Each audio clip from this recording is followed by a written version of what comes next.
ఉచిత వంట gas cylinder పథకం అమలవుతున్న విధానంతో వినియోగదారులకు తీవ్ర అవస్థలు తెచ్చిపెడుతుందని వైఎస్ఆర్సీపీ మైనారిటీ సెల్ జిల్లా ప్రధాన కార్యదర్శి షేక్ సుభాని అన్నారు.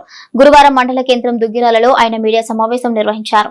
ఈ సందర్భంగా సుభాని మాట్లాడుతూ ఉచిత గ్యాస్ వినియోగదారులు ముందుగా నగదు చెల్లించి సిలిండర్ తీసుకోవాలనడం సహేతుకంగా లేదన్నారు. సిలిండర్ అందించిన 48 గంటల్లో రాయితీ మొత్తం వారి బ్యాంకు ఖాతాలో జమ అవుతుందన్న ప్రభుత్వం హామీ అమలులో సాధ్యం కావడం లేదన్నారు. నగదు చెల్లించి సిలిండర్ తీసుకుని 10-15 రోజులైనా ఇప్పటికీ చాలా మంది లబ్ధిదారులకు నగదు జమ కాకపోవడంతో పనులు మానుకొని గ్యాస్ ఏజెన్సీల వద్దకు బ్యాంకుల చుట్టూ తిరుగుతున్నారన్నారు.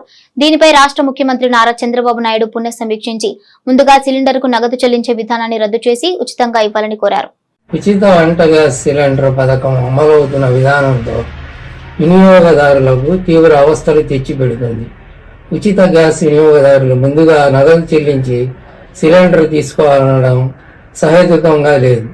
సిలిండర్ అందించిన 48 గంటల్లో రాయితీ మొత్తం వారి బ్యాంకు ఖాతాలో జమ అవుతుందన్న ప్రభుత్వ హామీ అమలులో సాధ్యం కావడం లేదు. నగదు చెల్లించి సిలిండర్ తీసుకొని 10-15 రోజులైనా ఇప్పటికీ చాలా మంది లబ్ధిదారుల్లో నగదు జమ కాకపోవడంతో పనులు మానుకొని గ్యాస్ ఏజెన్సీల వద్దకు బ్యాంకుల చుట్టూ తిరుగుతూ ఆందోళనకు గురవుతున్నారు.